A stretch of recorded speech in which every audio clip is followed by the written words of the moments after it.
เลยเป็นผู้นำกับแข็งแกร่งตัว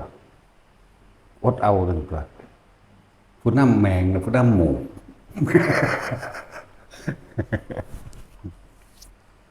อดเอาหนึ่งตัวนี่มันคือพระจักคุบาลพระจักคุบาลถือเนสชิกโดยการบ่นอน3 เดือนคนเด้บ่นอน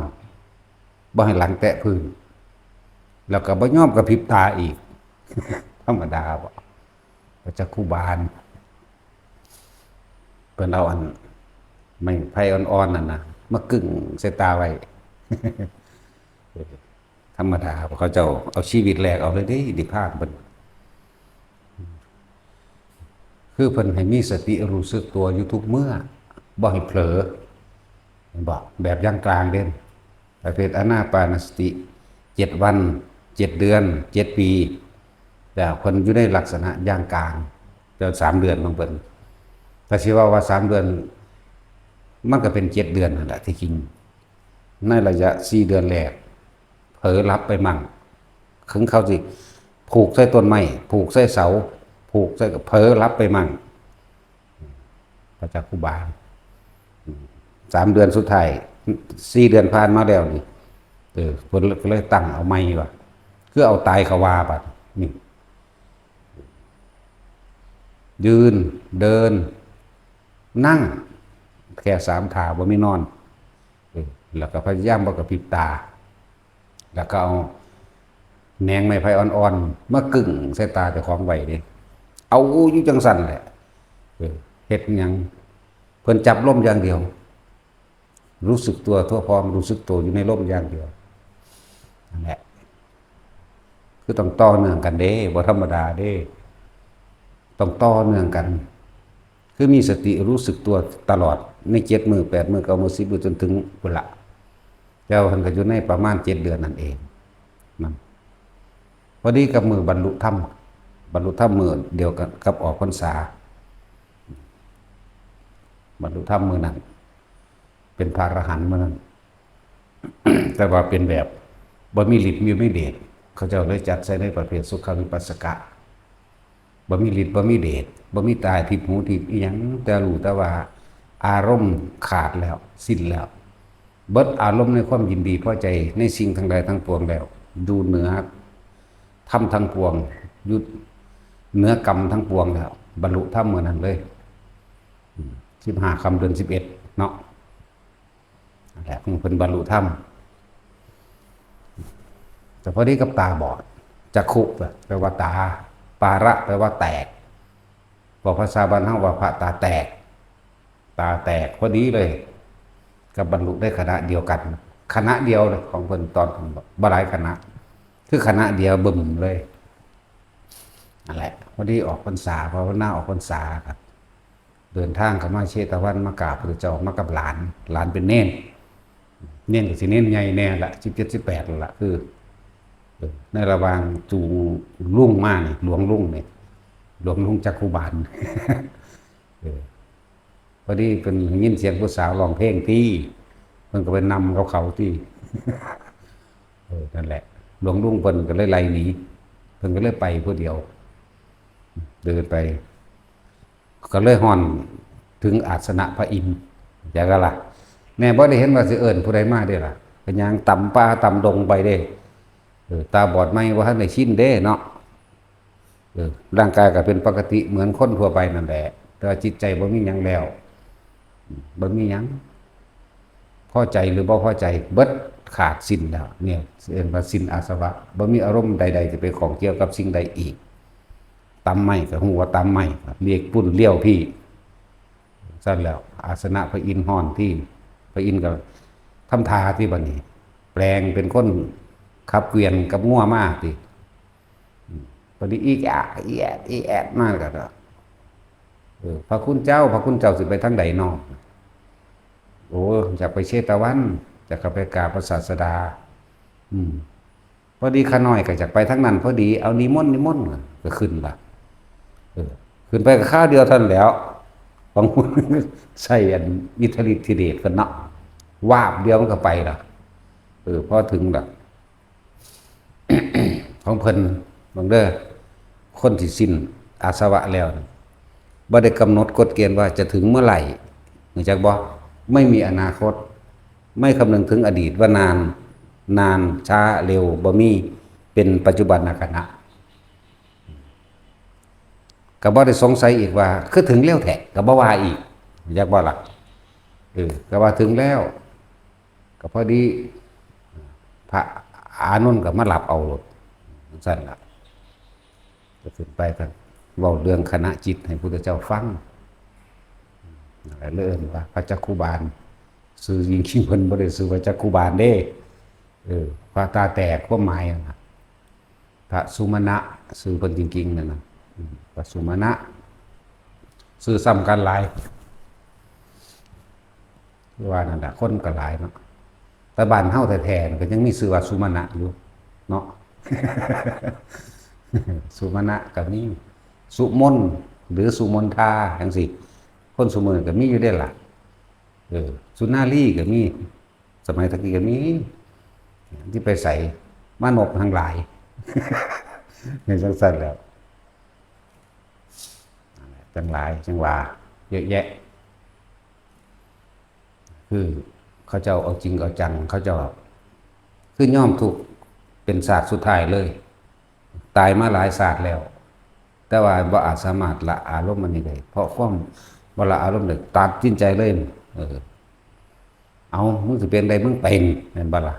มึงสิตายมึงตายนะแหละเพิ่นจังเอาแหนงไม้ไผ่อ่อนๆนั่นมากึ่งตาไว้บ่ให้หลับเขาเจ้าขนาดนั้นเด้โสไซจังบรรลุเลยมีฉายาว่าพระจักขุบาลพระตาแตกปาระแปลว่าแตกไม่เขียนเป็นภาษาไทยเลยเป็นบ่อใหม่ๆจริงๆมันบ่มีได้บอกใหม่เป็นป่าปาระถึงว่าปุณณะจังซี่มั้ยเห็นบ่ล่ะพระปุณณะจังซี่นาบัดนั้นว่าหลวงพ่อบุญก็ได้ บุญพระปุณณะเป็นคนทางพุ่นล่ะเพชรบุรีหรือกาญจนบุรีทั้งนั้นจะแม่นเทียบสมัยซุมื้อนี้เด้อพระปุณณะตะกี้เขาจะเอาเกลือไปขายเด้อซั่นขายเกลือเด้ทั้งนั้นมันมีหน้าเกลือเป็นบ่สมุทรปราการสาครเนาะสมุทรสาครเนาะนั่นแหละแต่ทั้งพุ่นมันอึดเกลือเด้อซั่นเอาเกลือไปขายแล้วก็ซื้อเอาผ้าไหมเมืองกาสีมาขายทั้งพี่เนี่ยกลับไปกลับมาสั่นแหละไปฟังธรรมพระพุทธเจ้าแต่สิบอกว่าตะกี้มันบ่ได้ชื่อว่าไทยดอกมันก็บ่ได้ชื่อว่าหยังเลยมันชื่อว่าสุวรรณภูมิเขตสุวรรณภูมิเขตเมืองทองพุทธเจ้าใส่ชื่อเฮาจังซี่ไว้แล้วถ้าสิว่าพระอรหันต์ไทยองค์แรกก็อยู่พุ่นล่ะเพชรบุรีไปแล้วไปฟังธรรมพระพุทธเจ้าที่เลยมอบของให้น้องหมดเลยมอบของให้น้องขอบวชบรรณานที่กับบรรลุอรหันต์บรรลุอรหันต์ก็จะกลับมาโปรดทางนี้เพิ่นก็ถามปุณณะถ้าเธอกลับไปอยู่เมืองนั้นถ้าเขากล่าวตู่เธอจะทำอย่างไรดีซะอีกจะได้รู้อารมณ์ถ้าเขาจะโดนใช้ไม้ค้อนก้อนดินเฟี้ยงใส่เธอจะเลยคนก็ไม่สู้ก็ไม่พูดก็ว่าไปเลยไหลไปเลยกันแหละมันมาโปรดเอาทั้งนี้นี่แหละจังว่ามาพอคาตะละหมายถึงพระฆาตกร ตะกี้เราเป็นผู้นำทางไสยศาสตร์มนต์ดำขีตัวดอกพวกนี้มันเป็นไสยศาสตร์แท้ดอกเป็นประเภทองค์การแช่งน้ำมนต์องค์การแช่งน้ำโกหกหลอกลวงหากินน้ำข้นโง่บ่มีใส่ผู้ใดดอกจะใส่วิธีนั้นเอาต้นไทยนั่นนี่ใส่ลูกน้องกับของไปขาลูกน้องตั้ง35,000พุ่นเนาะ นั่นแหละมาหูแล้วบอกพระโมคคัลลาปราบบ่ได้มันบ่แม่นวิสัยพุทธเจ้าว่าพุทธเจ้ามาปราบได้เอาแสดงฤทธิ์เบิ่งดูบัดนี้นะเพิ่นก็เขาก็เก่งฤทธิ์อยู่คือจังลักษณะว่าเป็น เก่งในกสิณอันเดียวในกสิณไฟนี่สินะแต่พระโมคคัลลาครบสูตรเด้ขนาดนั้นแต่ว่าปราบได้อยู่เรื่องฤทธิ์นั่นแต่ใจเขาบ่ลงอยากบ่เขาบ่ยอมบ่คือพระพุทธเจ้า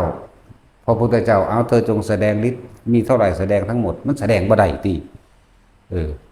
ส่วนพระโมคคัลลาแสดงเขาก็แสดงได้เข้าใจบ่ล่ะเขาบ่ยอมหม้องนี้แม่นสิเฮ็ดบ่ได้ทั้งเบิดก็สร้างแต่เขาก็บ่ยอมนั่นแหละจังซั่นแหละพระเจ้ามาปราบเอาบรรลุอรหันต์แล้วอย่าขอไปอยู่นำพระพุทธเจ้าบ่ได้เจ้าพาคนผิดอยู่นี่แล้วนั่นแหละจังว่าแสดงทำผิดได้แก้เข้าใจว่านี่แสดงทำผิดหรือแนะนำคนในทางผิดแล้วตัวเองต้องรับผิดชอบก็เลยได้อยู่ในเขตสระบุรีนั่นเองร้อยพุทธบาทสระบุรีอยู่หั่นใกล้ๆกันนั่นแหละครับพุทธชัยร้อยพุทธบาทอยู่สระบุรีนั่นแหละมันอยู่ค่ายแต่เดินค่ายทหารเนาะนั่นแหละนี่คือนี่องค์ที่2ของแล้วก็รวมแล้วก็เป็น 35,002 องค์ในต้นพุทธกาลก็จะว่าล่ะว่าน่ะจะคิดได้ว่าบ่มีพระอรหันต์ในไทย แต่ว่าตะกี้มันบ่ได้แปลมันบ่ได้มีประเทศไทยเสือเมืองทองตะกี้ เขตสุวรรณภูมิลักษณะนั้นตะกี้ดอยตะกี้ก็เอิ้นดอยอินทนนท์ก็ว่าอยู่หรือว่าดอยนั้นดอยนี้ทางภาคเหนือก็ว่าอยู่พระโมคคัลลาเพิ่นก็มาดูก็ดอเนาะมาฮอดยังล่ะวัดภูเขาเพิ่นมานอนอยู่หันคืนนึงบ่ได้ที่วัดภูเขาพระโมคคัลลาเด้พระโมคคัลลาบ่นอนแต่แข้งคือหมู่เด้นอนแต่แข้งซ้ายเด้บ่ได้นอนแต่แข้งขวาแล้วเขาเจ้าเลยเฮ็ดสลักไว้ในหินนั่นน่ะอยู่ภูเขาผู้เคยเป็นลูกศิษย์ลูกหาเพิ่นเกิดมาก็มาสร้างวัดอันนั้นได้มาจักว่าล่ะสั่นแหละภูเขา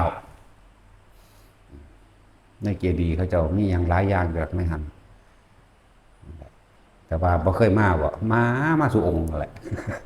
มันเชื่อมกันอยู่กันบ่ได้ไปใส่ของแผ่นดินติดกันเนาะลักษณะนั้นมีคนอยากรู้บอกให้ฟังในจักหน่อยนั่นแหละสมัยตะกี้พระอรหันต์ไทยมีบ่ว่าคั่นได้มีคำว่าชื่อว่าไทย แต่ว่าจะอยู่ในเมืองทองแผ่นดินทองนี่มีแต่เดี๋ยวนี้มันชื่อว่าไทยแล้วก็ว่าเลยว่าไทยอยู่ซื่อดอกผู้เขาที่พระประเจกไปอยู่หลายๆก็เพชรบุรีนี่ซั่นถ้ำพระประแจกนี่ซั่นหลายคนดอกแล้วถ้าเขาสิใส่ชื่อในสมัยนั้นอาจสิชื่อว่าภูเขาคันธมาศก็ได้เนาะคันธมาศก็ได้ เวปุลบรรพตมื้อนี้ก็ได้แล้วถ้าเขาสิใส่ไปดอกหิมพานต์มื้อนี้ ยุคันท่อนไปจังซี่แม่นพวกเขายุอีหยังแบบทำหยังแน่ละเขตพระประเจกอยู่เว้ยก็สิเอาสมัยนางอุบลวรรณามาเกิดเป็นแม่พระประเจกถึง500องค์ทั่วอันนี้ย้อนยุคขึ้นไปในกลับที่เท่าใดละ ชื่อว่าได้หลายกลับโพดนางอุบลวรรณาเกิดสี่เกิดเป็นนางปทุมเกิดในดอกบัวบอกไปจังซี่คืออภินิหารโพดเนาะ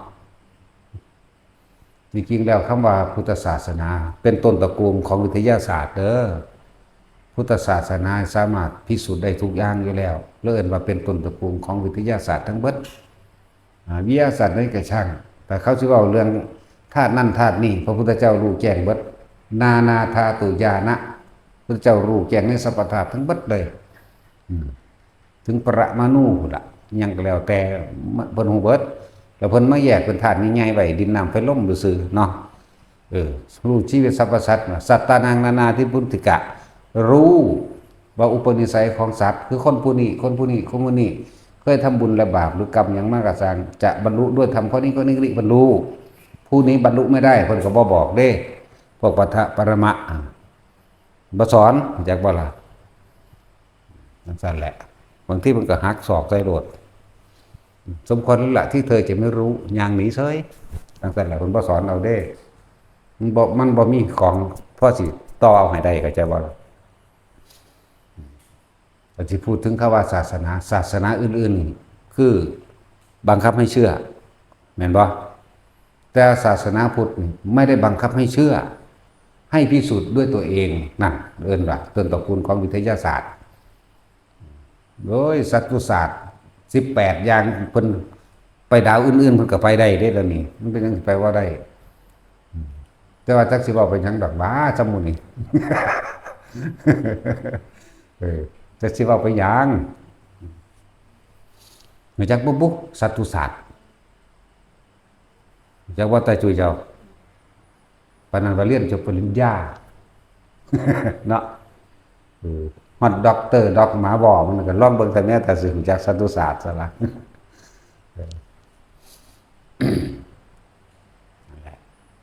ความรู้พระพุทธเจ้านี่มันครอบไปเบิดแล้วล่ะแต่ก็สามารถพิสูจน์ได้บ่ได้บังคับให้เชื่อเด้แม่นบ่ความเชื่อนี่บังคับกันไม่ได้ ความคิดนี่บังคับกันไม่ได้คนผู้นั้นต้องเฮ็ดเอาเองปฏิบัติเอาเองเรียนรู้ในตัวเองแต่ว่าเพิ่นแนะทางให้ซื่อๆเด้บ่ซั่นสิว่าเราตถาคตเป็นแต่เพียงผู้บอกทางบ่ให้พิสูจน์เอาเองรู้เอาเองส่วนอันอื่นๆมีการขอร้องอ้อนวอนด้วยการทำพิธีต่างๆมั่งนั่นบ่ล่ะบ่ให้วิจัยวิจารณ์ในศาสนาตัวเองพร้อมนั่นบ่ล่ะคือบังคับให้เชื่อเลยอันนี้เพิ่นบ่ได้บังคับจักเม็ดบ่เชื่อก็สร้างแม่มึงแล้วได้เฮา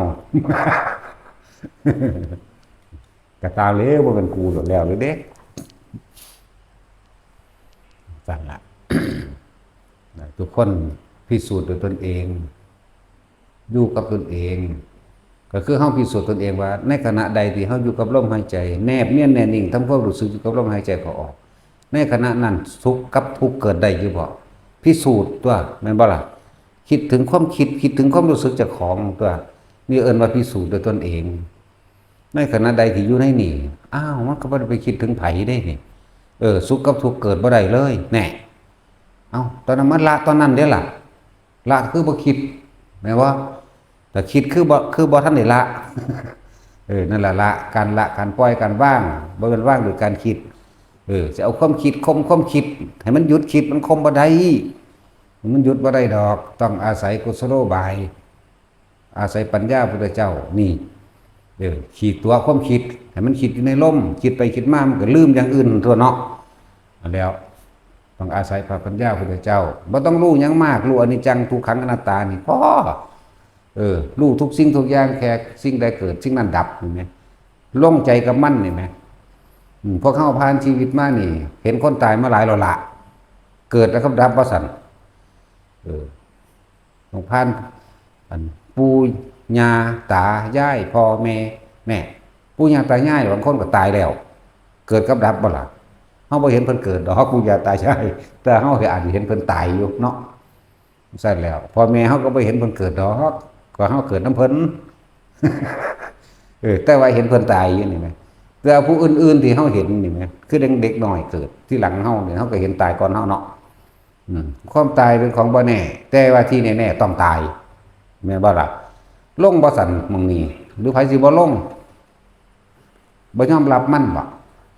นั่นแล้วธรรมะคือความจริงของทุกชีวิตสรรพสัตว์อยู่แล้วเกิดมาเท่าใดตายเท่านั้นเด้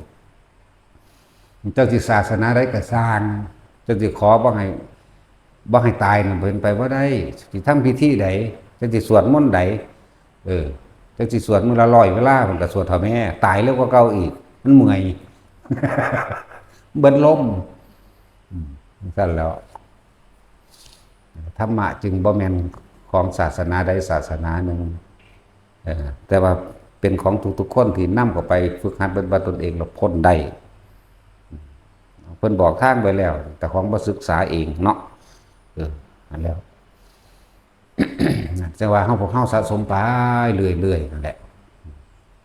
บ่ต้องไปฮู้สวรรค์นรกอิหยังดอกคือพระจักคุบาลเพิ่นก็ยังบ่ได้ฮู้ว่าผู้พาไปเมื่อกี้เป็นไผบ่ได้ฮู้จักเลยว่าเป็นพระอินทร์นั่นบ่ล่ะมื้อนี้ย่องพระอินทร์แน่มื้อนี้ องค์เก่านี่ล่ะองค์เดียวนี้แหละจักบ่ล่ะมันบ่ทันพอมือดอก สำหรับอันพระอินทร์เดือนนี้พระท่านพ่อมือเขาดอก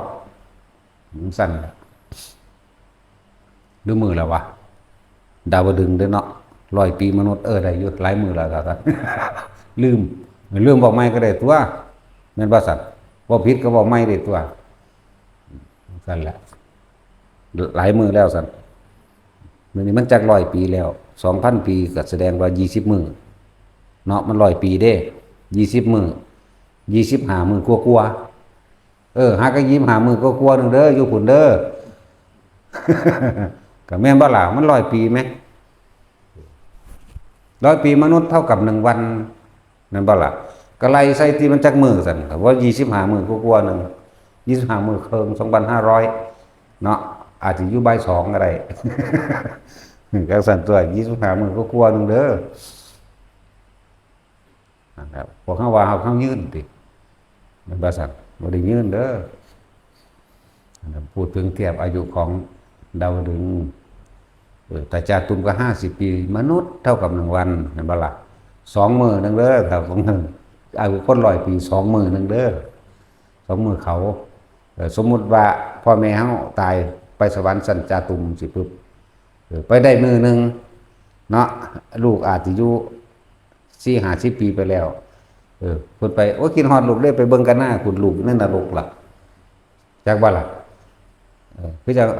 เพราะแต่คิดพ่อมันไปได้มื้อนึงคือ50 ปีมนุษย์แล้วเนาะแล้วก็อยู่บักเครื่องมื้อสมมุติว่าตอนเที่ยงจังซี่กินอาหารทิพย์อิ่มแล้วโอ้กินฮอดลูกเบิ่งกับลูกกันหน้าตกนรกล่ะตายแล้วก็มีแน่มัน70-80 ปีไปแล้วเนาะก็ส่วนตัวคือว่าบ่เห็นว่าผู้ใดมาบอกสิให้บอกเฮ็ดหยังก็เฮ็ดเอาเองเห็นเอาเองก็ได้เด้ล่ะภาษาจังซี่ซื่อๆเนาะผู้คนผู้ปฏิบัติสมควรแก่เหตุสมควรแก่ธรรม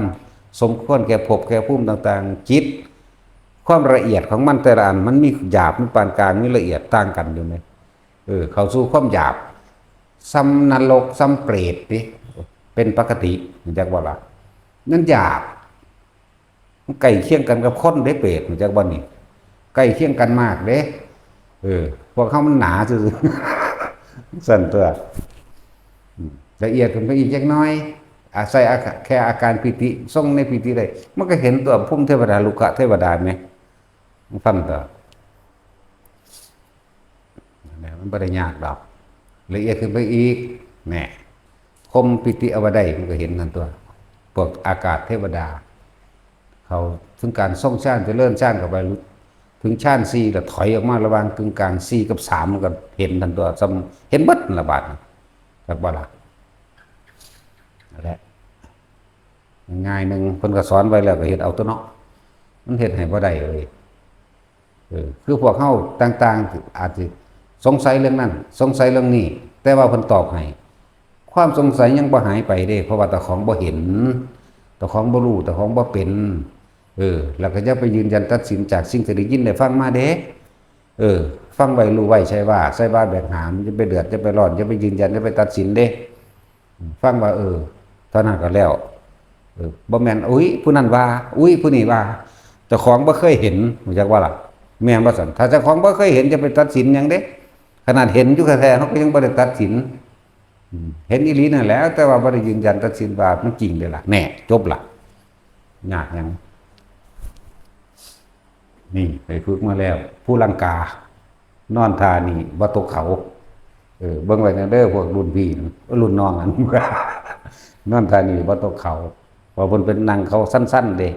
เพิ่นเห็นหลวงพ่อเป็นนั่งหม่องสั้นๆหม่องเป็นตะตกเพิ่นก็ได้นั่งหมู่ลงสิบ่ตก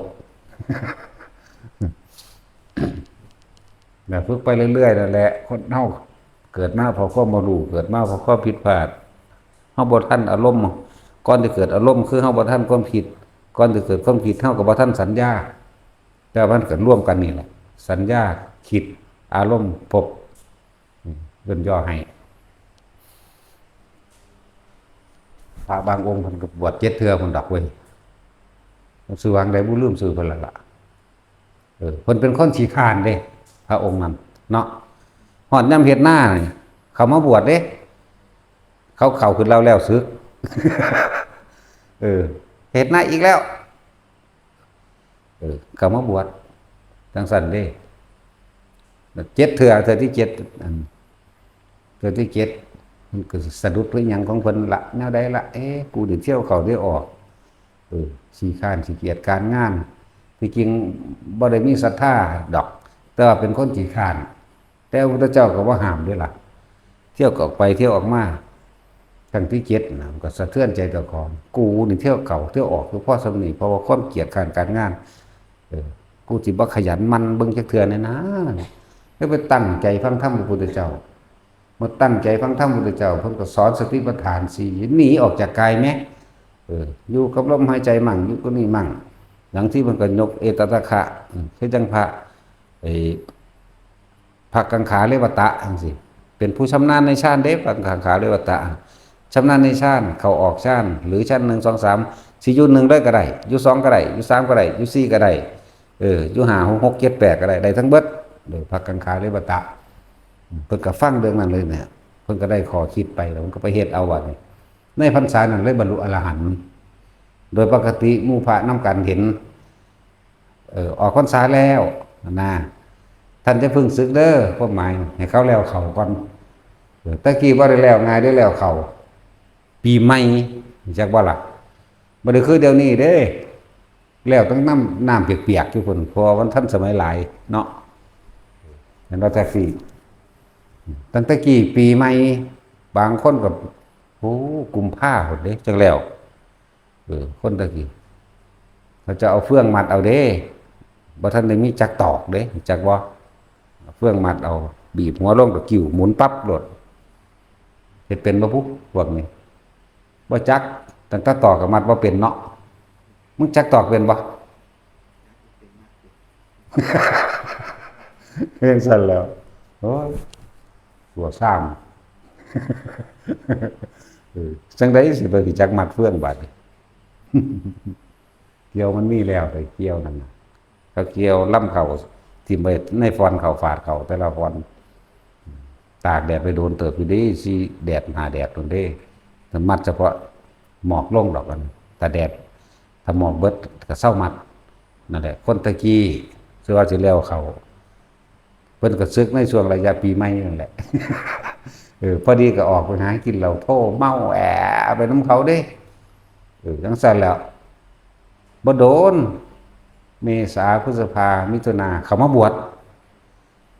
จังซั่นเฮ็ดเป็น7 เทื่อนั่นแหละได้ขอคิดขอท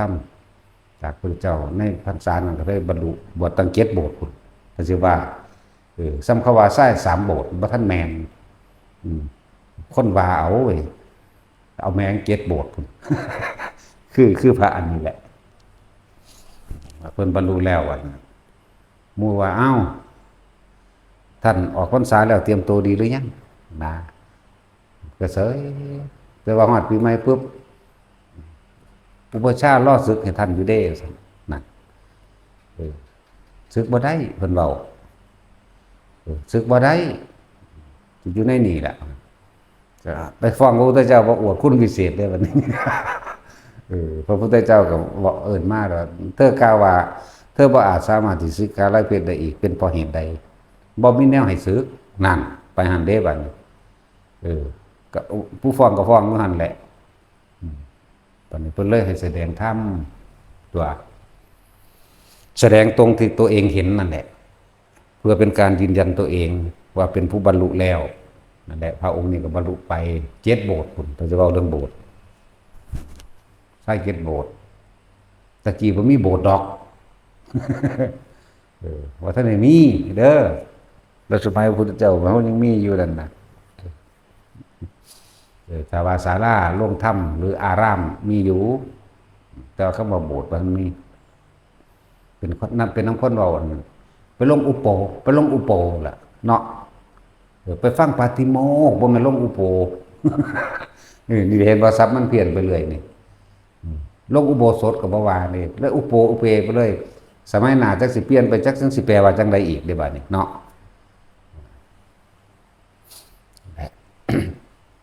ก็เข้าก็สะสมไปสังเกตตัวเองเอาพิสูจน์ตัวตนเองเอา พิสูจน์หยังพิสูจน์ว่าตอนที่เฮาอยู่ในลมมั่งตอนที่เฮาอยู่กับจุดอุณาโลมได้มั่งอยู่ในความรู้สึกในกายมั่งฐานที่อยู่มันกายเวทนาจิตจิตเวทนากายนี่แหมคำว่าจิตในจิตก็มันก็เฝ้าสังเกตความคิดเจ้าของเองนั่นแหละแต่ว่าจะหนีออกจากฐานถ้าบ่มีฐานที่ตั้งของจิตมันมันก็ต้องไปทั้งในเลยต้องตั้งอยู่ในฐานลมหายใจก็ก็คือกายในกายนึงอันนี้ก็เป็นฐานที่นึงบัดนี้ก็อาการปีตินั่นน่ะจักว่าล่ะ ชาภคุโรเพ่งอยู่ในอารมณ์ที่เป็นหนึ่งแล้วปีติปราโมทย์ก็เกิดขึ้นเองคือพวกเขาเห็นอยู่เดียวนี้แหละอันแล้วจังสี่เป็นเครื่องสังเกตความคิดบ่ยากนะอธิบายดูความรู้สึกมีอยู่ในกายอันเป็นเวทนาในเวทนาความคิดไปแต่ความรู้สึกมีบ่ต้องห้ามเข้าใจว่าล่ะห้ามคือหลงคิดเป็นน้ำมันมันธรรมดาป่ะเฮ็ดอยู่แค่นี้ให้มันใจเถอะนะมันก็ลมหายใจเขาออกเฮาก็พอรู้แล้วบัดนี้ลมบ่มีแล้วเฮาก็อยู่ในการทรงฌาน2ไปเลยความรู้สึกตัวนี่เวทนาในเวทนากายเวทนาจิตจิตเวทนากายร่วมกันเป็นหนึ่งแล้วที่นี่สิ่งที่มันเคยคิดคือความคิดมันก็คิดไปของมันนั่นแหละอยู่แค่นี้อย่าไปอีหยังมากนะแต่มึงคิดไปโลดบ่ต้องห้ามความรู้สึกมีมากูสิส่งเสริมมึงคิดจังซี่เอาเถอะนะเฮ็ดลองเบิ่งตัวพิสูจน์ด้วยตนเองตัวเอาคิดไปคิดมามันเบิดคิดเอาเองก็มีเด้แล้วร่วมบึบเข้ามาได้บัดนิ่งจะโลอยู่บัดนี้แต่เห็นสิ่งทั้งหลายนี่ว่างไปเบิดบัดนี้ต้นไม้ภูเขาเสียงนกก็ยินแต่ว่าว่างจักบ่ล่ะคนย่างไปว่างมากก็เห็นแต่ว่าว่างเพราะว่ามันบ่นำเข้ามาคิดเด้ว่างจากสิ่งที่มีแต่บ่มีในสิ่งที่คิดจักบ่ล่ะ นั่นแหละเฮ็ดไปเถอะบาดมันสิเป็นดอกบ่เป็นก็สร้างนะว่าตะกูตายในอุณหภูมิใดเนาะทั้งสั่นก็ ไปเถอะว่างจากสิ่งที่ตาเฮาเห็นหูเฮาได้ยินว่างจากกลิ่นเฮาได้ดมนี่ล้วนแต่เป็นสัญญาขันธ์เบิดจากวันนี้เหม็นหอมมันรู้ก็มันรู้ต้องมันเป็นสัญญาของมันอยู่แล้วดอกมะลิมันรู้ก็หูจักตัวว่าดอกมะลิปึบโลดบ่ได้ไปคิดได้ล่ะเนาะมันต้องฮู้ขึ้นมาโลดได้ล่ะผู้หญิงก็เห็นว่าเป็นผู้หญิงโลดได้ล่ะผู้ชายก็เห็นว่าเป็นผู้ชายโลดงัวก็เป็นงัวควายก็เป็นควายโลดได้ล่ะโอ้มันหยังหนอนี่บ่ได้ว่าเด้มันฮู้โดยสัญญามันอยู่ไหมเนาะจังซั่นแหละมันก็เหลือแต่กองของขันของมันต่างหากตัวบ่จักดอกไปเว้าเรื่องขัน แต่ว่างมันก็ว่างของมันเองดอก แต่เฮามีหน้าที่สร้างเหตุหรือตั้งอยู่ในฐานของเฮาโลด ตาเห็นว่างจากสิ่งที่เห็นพอเข้าใจสุคนดอกบ่เดินนี่ปราศจากการคิดในสิ่งที่เห็นได้เอิ้นว่าว่างบ่แม่นว่ามันบ่มีหยังมันมีอยู่แต่ว่ามันอยู่แต่มันเฮาบ่นำถอดลำเลียงมันเข้ามาเฮาบ่ถอดสะพานมันเข้ามาเฮาบ่ถอดสะพานไปเอาสิ่งนั้นเข้ามาให้ก่อเกิดในใจเฮานะความรู้สึกเฮาเกิดบ่ได้นั่นแหละฝึกไปพ้นได้ทุกคนนะอยู่ในลมหายใจนั่นแหละอยู่ในอุณหภูมินั่นแหละมันต้องเปลี่ยนฐานไปเปลี่ยนฐานมาอยู่ดอกนะแม่นว่าแท็กซี่มันบ่อยู่หม่องเก่าดอกแต่ว่ามันต้องอยู่ในความรู้สึกตัวรู้สึกว่าลมเข้าและลมออกมั่งเมื่อบ่มีลมบางทีก็รู้สึกที่หน่วงอยู่บนหัวมั่งอยู่บนหน้าผากมั่งอิ่มปลื้มอยู่ในกลางอกนี่ทำกลางระหว่างนี่ก็เป็นนิ่มน่วงอยู่กลางท้องก็เป็นเด้แต่เฮาก็ฮู้จักว่าถ้าจะออกจากความรู้สึกนี่อย่าคิดออกรู้อยู่ในนี่รู้ความรู้สึกนี่ไล่ไปไล่มาไล่ไปอยู่พอสักนี่บาดสุดท้ายมันร่วมมาล่มคือเก่านั่นแหละนั่นแหละเฮาว่าหาเครื่องอยู่คนทรงชาติเจริญชาติเฮ็ดหยังก็สำเร็จเด้เราจะไปคิดในทางเลวซั่นน่ะมันเสื่อมได้บัดนี้เพราะว่าหยังมีเกิดการกันแกล้งเฮานี่เป็นเครื่องทดสอบใจเฮาเด้รู้จักบ่นี่ คนที่มาลุยเฮาอยู่เดี๋ยวนี้กันแกล้งเฮานี่ทดสอบผู้นี้เด้เออคิดป่วยมันตายเด้แต่ว่าเจ้าของเสื่อมเข้าใจบ่นี่หังบ่แม่นเสื่อมต้องเบิดมันจะเอาทุกด้านเข้าใจบ่คิดว่าให้บักนั้นตายอีนี่ตายแท้แต่ว่านี่แหละเป็นเครื่องทดสอบว่าเฮาสิวางจิตเป็นกลางเป็นบ่เฮาสิอยู่ในสุญญตาเป็นบ่เฮาสิอยู่ในสุญญตาวิโมกข์เป็นบ่เฮาสิวางปัญญาทางใดก็จะบ่นี่เลยเอิ้นว่ารอบรู้ในกองสังขารก็ว่าจักบ่ล่ะสะคิดแบบนี้คือสังขารแม่นบ่ให้อีนี่ตายภายในเท่านี้ได้แต่ว่ามันบ่ได้ออกจากใจมันฝากซื่อๆแต่ใจมันบ่เป็นจักบ่ล่ะเป็นนังเช็ดบ่ได้แต่ว่าตัวเองต้องถูกตัดคะแนนจักว่าคะแนนมันเต็ม30อยู่แล้วเดี๋ยวนี้เหลือแต่เครื่องทดสอบนิดหน่อยนึงนั่น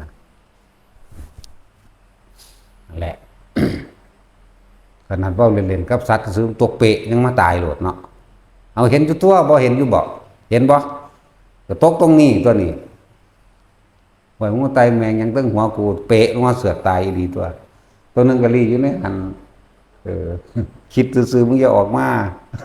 มันก็ยังเข้าไปยังสั่นตัวนั่นแหละมึงบ่ได้กินกูดอกไงว่าล่ะ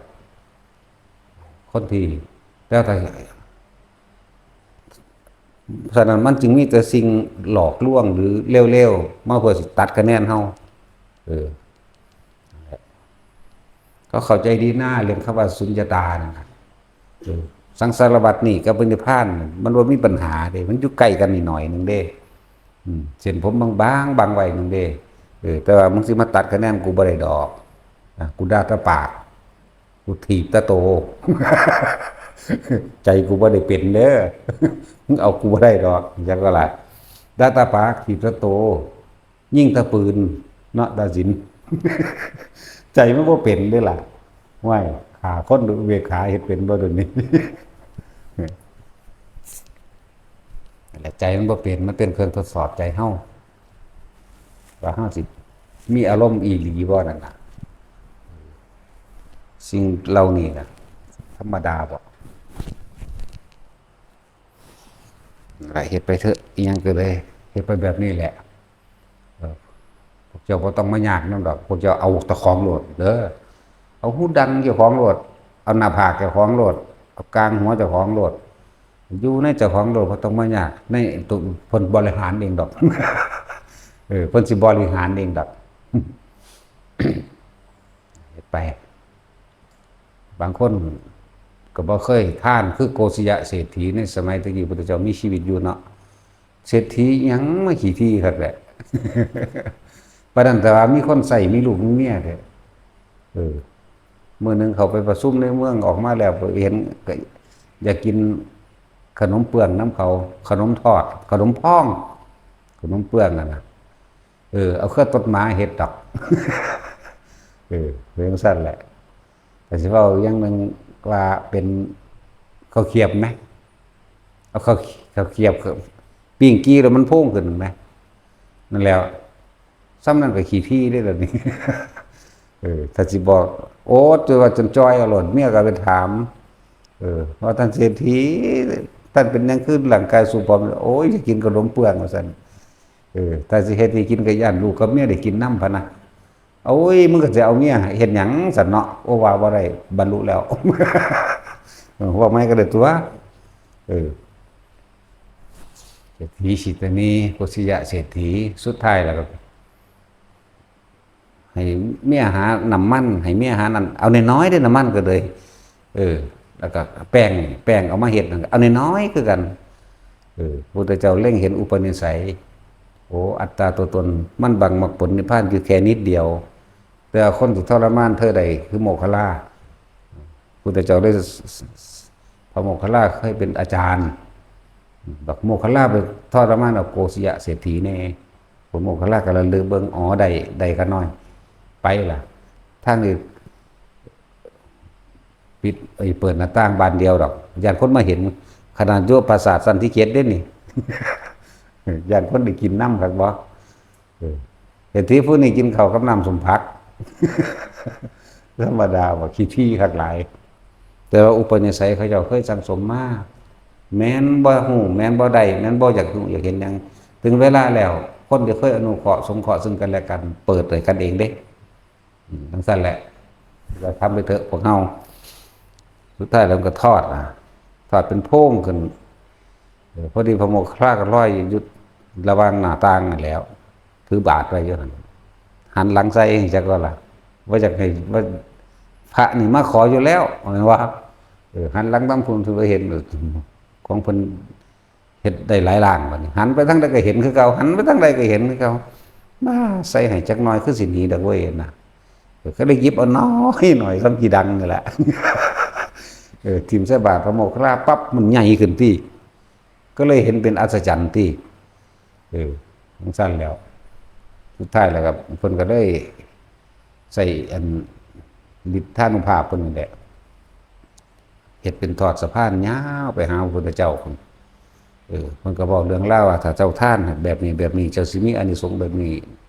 เห็นบ่นี่ตัวอย่างแค่เจ้าท้อขี้ดังเจ้าทิ่มใส่บาตรยังเล่าอาตมานี่มันก็ยังใหญ่ได้ขนาดนี้ปันคนกินเบิดบ้านเมืองก็ยังได้โอ้เพิ่นเห็นคนโลภอยากว่าล่ะถ้าท่านในพุทธเจ้าได้หลายกว่านี้อีกว่ะไปแล้วมันอยากได้หลายบ่ท่านได้แม่นหยังเด้คืออยากว่าท่านได้ว่าสิศรัทธาเด้คืออยากได้หลายกูบ่ได้ลงทุนจิ้มลงบาทพระโมคคัลลาหน่อยๆก็ยังได้เปลี่ยนเขิบบักใหญ่ถ้าใส่บาทพระเจ้ามันสิบ่ซ้ำองค์พุ่นบ่เดี๋ยวคิดไปหั่นเด้ไปล่ะนั่นแหละพระเจ้าเพิ่นก็รออยู่แล้วไปฮอดก็เอาน้อยๆนั่นล่ะใส่ แป๊กลงของเพิ่นใส่พุทธานุภาพของเพิ่นเนาะมันก็กระจายไปหมู่ภิกษุถึง500องค์ได้หลายอีหลีบัดนี้เอากินเข้าไปกินก็บ่เบิดบัดนี้กินก็บ่เบิดตอนแรกหิวอยู่แล้วบ่ค่อยฟังหยังแต่ว่ามันอิ่มแล้วฟังเด้แล้วพระพุทธเจ้าก็แสดงอนุภูพิกถาทานอานิสงส์แห่งทานศีลอานิสงส์แห่งศีลแล้วก็มาภาวนาแล้วก็มาลงอริยสัจสี่จักว่าล่ะคนเฮารวยเพียงใดก็พุทธเจ้าถามก่อนโกชิยะปู่ย่าตายายของเธอไปไหนบอกตายแล้ว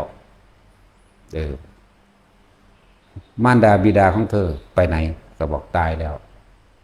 ญาติทั้งมารดาบิดาก็ตายแล้วญาติทั้งบิดาก็ตายแล้วเธอคิดจะบอกว่าเธอสิบ่ตายนั่นแหละมันแสดงอริยสัจสี่ละนั่นตะกี้สมบัติที่เธอได้มาเนี่ยเป็นของไผ่บอกว่าเป็นของปู่ไล่มาจนมาตกเป็นของมารดาและบิดาของผู้ขาสุดท้ายแล้วมาเป็นของผู้ขาแล้วต่อไปสิตกเป็นของไผ่สะดุดกึกจ้ะต่อไปสิตกเป็นของไผ่ต้องตกเป็นของลูกแต่ไล่เลี่ยงลำดับเนาะมันก็เลยสะดุดกึกทรัพย์สมบัติแม่นมีมากมายแต่ว่าบ่อาจสามารถซื้อความตายได้มารดาบิดาของเธอก็ตายแล้วปู่ย่าตายายของเธอก็ตายแล้วแล้วเธอคิดดูว่าเธอสิบ่ตายนั่นมาคิดระลึกได้หลังจากตายแล้วมีหยังบ่นั่นตายแล้วบ่แม่นเรื่องการจบชีวิตหลังความตายเธอจะเป็นเศรษฐีในเมืองคนแต่จะยากจนในเมืองผีเธอจะต้องอดอยากแห้งแล้งกลายเป็นเปรตเทศไปทุกคนเกิดมานี่ต้องตายเธอเคยเห็นคนตายว่าโอ้ยนับประมาณบ่ได้พระเจ้าค่ะเธอคิดว่าเธอสิตายบ่จักมื้อนึงแม่นบุตรและภรรยาของเธอก็ต้องตายแม้ตัวเธอเองก็ต้องตายฟังไปหรือบรรลุพระโสดาบันไหมบรรลุฮอดลูกคน ไปทำการเบิดได้เมียก็ไปพอพระโมคคัลลาเป็นผู้นำเอาไปเดี๋ยวหลังจากนั้นก็เกิดกลายเป็นคนให้ทานเลี้ยงในบทตำบลนั่นแหละให้ทานกับคนยาโจกคนในพวกขอทานตลอดทั้งสมณะชีพร้อมทั้งหลายเมื่อใดบ่ได้ทานอยู่บ่ได้จังซั่นแหละเฮ็ดไปเฮ็ดมากก็บรรลุก็เลยจังซั่นแล้วธรรมดาคนเฮามันสิเป็นคนเลวผู้ใดผู้หนึ่งก็สร้างสิเป็นคนบ่รู้อะไรหนึ่งก็สร้างถ้าน้อมนำเอาธรรมะคำสอนมาใส่ใจฟังดีๆเด้มาใส่ใจมาคิดพิจารณาในการกระทำความประพฤติของเจ้าของก็สามารถถอดถอนตัวเองจากความเห็นผิดได้เด้แม่นว่าล่ะ ตะกี้ไปสิไปมีผู้ใดฮู้มีพระพุทธเจ้าฮู้ผู้เดียวนี่ล่ะธรรมะขนาดนั้นพระองค์ก็ยังทอดขนาดบำเพ็ญเพียรมาเท่าไหร่20อสงไขยแล้วแม่นบ่ล่ะก็เพื่อสิตรัสรู้เป็นพระพุทธเจ้าก็เพื่อสินำสัตว์ทั้งหลายเข้าสู่นิพพานบาดอันบรรลุแล้วเกิดความท้อพระทัยเองเห็นบ่ล่ะสั่นโอ้ยยากปานนี้ไผสิมาฮู้นำเห็นนำเห็นบ่เป็นของละเอียดละออเป็นต้องใส่ความเพียรมากท้อพระทัยเดินทางไปทางทิศใต้เรียกเขาสู่ผลแห่งสมาบัติเสวยวิมุตติสุขอยู่หั่นแม่น7อาทิตย์พุ่นติเสียเวลาตั้งหลายเห็นบ่พอเฮ็ดหยังใน7อาทิตย์นั้นแม่นบ่ตำราเพิ่นสิแล้วตำราเอาแม่นก็แม่นวะ2 เดือนกลัวๆเนาะแม่นบ่วะเดือนกลัวๆนะ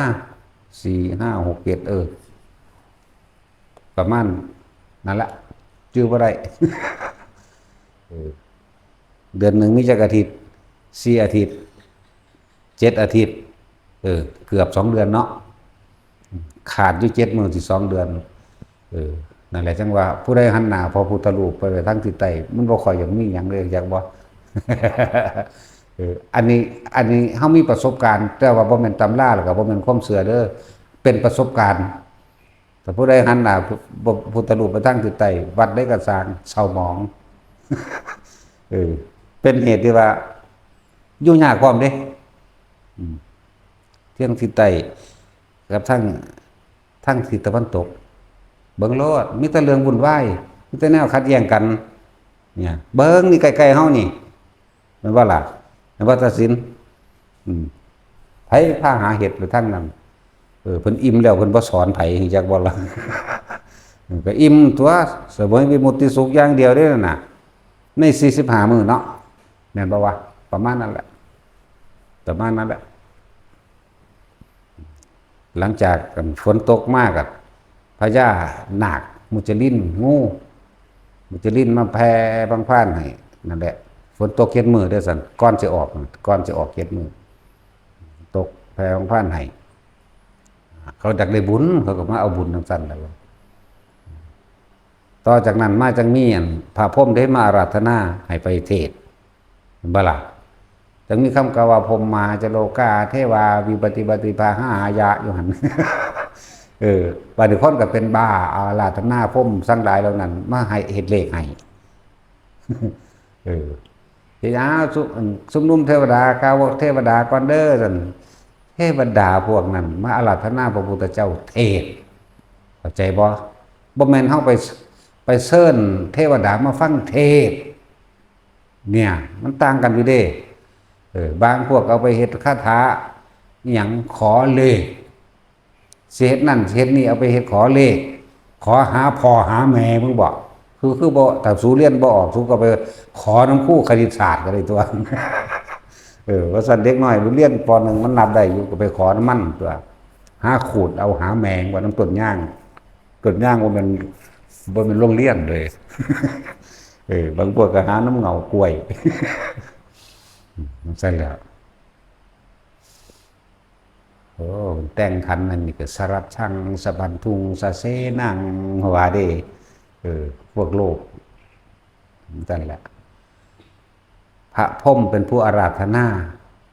พระพุทธเจ้าเทศโปรดกับหมู่เวนยสัตว์สัตว์ทั้งหลายก็มีหลายหมู่เหล่าอยู่พระเจ้าค่ะพวกทุลีในดวงตาหน่อยก็มีอยู่อย่าให้สัตว์โดดเสื่อมจากความชิบหายอันได้เกิดเป็นศาสตร์มนุษย์เลยนี่เขาบอกเขาจะพรหมมหาพรหมว่าจังซี่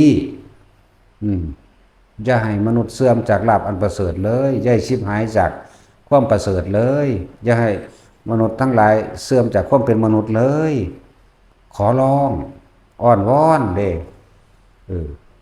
แล้วเพิ่นก็ระลึกเบิ่งบัดนี้ระลึกเบิ่งแล้วตะกี้เฮาก็บ่ตรัสรู้หยังตัวเฮาเองก็ยังตรัสรู้ได้ต้องก็มีผู้อื่นเหมือนกันแน่เพิ่นก็ระลึกนึกถึงไปพุ่นบัดปัญจวัคคีย์ทั้ง5บ่แม่นระลึกที่แรกระลึกถึงอาราธดาบทก่อน ไปถึงอันอาจารย์เพิ่นอาจารย์สิสอนรูปฌานให้กับอรูปฌานให้แต่เพิ่นก็สำเร็จภายในอาทิตย์เดียวเบิดนั่นแหละมื้อนี้แตกฉานเบิดนี่แหละของเก่าก็มีอยู่เนาะนั่นแหละแล้วเลือกเบิ่งอาราธดาบทอ้าวเข้าสู่พรหมโลกแล้วกลายเป็นพรหมลูกฝักแต่ว่าแม่นพุทธเจ้าบอกแบบนี้เด้พรหมทั้งหลายเหล่านี้มีความยึดมั่นถือมั่นในเพียงแต่แค่ความสงบบ่อาจสามารถสิออกมารับรู้ได้ฟังปัญญาได้เธอบ่มีอุปนิสัยนี่เพราะว่าบ่ได้อนิจจังทุกขังอนัตตาอยู่ในรถเป็นมนุษย์สิเขาสิถือมั่นตัวนั้นไปเลยเด้ก็บ่ฟังเด้แต่พรหมลักษณะนั้นจักว่าล่ะบัดนี้ก็เบิ่งอุทกาดาบทบัดนี้อ้าวนี่ก็เข้าไปสู่อรูปภพไปแล้วเลยบ่มีหดหูบัดนี้ บ่ฟังหยังจักว่าล่ะจังมาระลึกถึงปัญจวัคคีย์ต่างหากนั่นแล้วเพิ่นจังเดินทางขึ้นไปทิศเหนือจักว่าละบาทคือเอาเด้อเพื่อสิตั้งหน้าพระอยากจะเริ่มโดยโภคทรัพย์ แต่ว่าแม่นไปทำเร็วเด้หันหน้าไปทางทิศเหนือตัวสังเกตเบื้องโลดบัดใดที่มีการเจริญภาวนานั้นมีพระเจ้าส่วนมากหันหน้าพระไปทางทิศตะวันออกกับทิศเหนือเท่านั้นบ่ได้หันไปทางทิศใต้ทางทิศใต้กับทางทิศตะวันตกนี่มีแต่เรื่องกันสองมองหลีมันสิบ่แม่นเด้อหันไม้เด้อบาดนี่ ใครจะมีปัญญาหันหน้าไปทางทิศตะวันออกใครจะมีทรัพย์มากก็หันหน้าไปทางทิศเหนือแต่ว่าบ่แม่นตำราเด้บ่แม่นความเชื่อเด้เข้าใจว่านี่เฮาบ่ได้เชื่อหยังดอกแต่เฮามีประสบการณ์ซื่อๆได้เว้าให้ฟังในบ้านตาดหันหน้าไปทิศตะวันออกเบิดเนาะผู้ใดเคยไปแท็กซี่เคยเห็นแล้วบ่โอ้ยบักหามเอ้ยบ่มีผู้ใดเข้าข้างกูจักคน เป็นพยานให้ในจักคนก็บ่ได้ทิศเหนือเบิด นั่นแหละมีประสบการณ์หลวงปู่ฤาษีเพิ่นก็ยังว่าอยู่เนาะมีพ่อใหญ่ฤาษีลิงดำน่ะสองทิศเด้เพิ่นตั้งทิศเหนือกับทิศตะวันออกเท่านั้นตั้งสั่นแหละถ้าทิศใต้เพิ่นก็เสริมที่สุขกูบ่เฮ็ดหยังกูอิ่มแล้ว นี่เรียกว่าล่ะแต่หันหน้าไปทางทิศมาทางทิศนั้นตายถ้าพุทธไสยญาติหันน่ะเพิ่นสิหันหัวไปทางทิศเหนือหมายถึงเพิ่นปรินิพพานนั่นน่ะปรินิพพานหันหน้าไปทางทิศตะวันตกแต่หันหัวไปทางทิศเหนือเข้าใจบ่นี่ตะแคงขวามั้ยไปเฮ็ดเบิ่งที่แล้วผู้ใดอยากรู้จักน่ะทั้ง4ก็หันไปห้องอันแรกแบบนั้นตอนเผาเพิ่นก็หันหน้าไปพุ่นล่ะบ่แม่นหันหัวไปทางทิศพุ่นแหละทิศเหนือเอาก็อ่านบางทีในพุทธประวัติต่างๆก็เลยเนาะแม่นหรือบ่แม่นก็ดีก็แนวนั้นนี่ล่ะตอนตรัสรู้หันหน้าไปทางทิศใดเอาก็ทิศตะวันออกหันหน้าไปทางทิศตะวันออกแม่น้ำในรัญชรานาทีนี่ซะอยู่ใต้หอมโพนี่ซะสั่นตัวหลังจากนั้นมาแล้วก็เดินทางไปทางทิศใต้เลยหันหน้าไปทางทิศใต้อิ่มแล้วกูบ่เฮ็ดหยัง จากนั้นล่ะบัดสิแสดงธรรมหันหน้าไปทางทิศเหนือนั่นจังซั่นแหละเอาไปเฮ็ดซะที่เพื่อสิเฮ็ดก็ได้บ่เฮ็ดก็สร้างเด้คือพาเฮาออกทิศนี้เบิดเนาะขนาดทั้งนั้นยังบ่ได้เฮ็ดติด บ่เฮ็ดติดเด้คุณตะวันออกกับเหนือพวกอยู่ในกุฏก็คือกันหันใหม่เด้ติดอยู่ไสก็สร้างให้ไปทางทิศเหนือกับทิศตะวันออกซะตะวันออกก็คุณด้วยปัญญาจักว่าล่ะ อันนี้มันเป็นประสบการณ์เฉพาะตนเด้อผู้อื่นเฮ็ดนำบ่เป็นก็สร้างเด้อนั่น เว้าให้ฟังว่ามันเป็นแบบนี้ซื่อดอก กับการเจริญภาวนาทั้งหลาย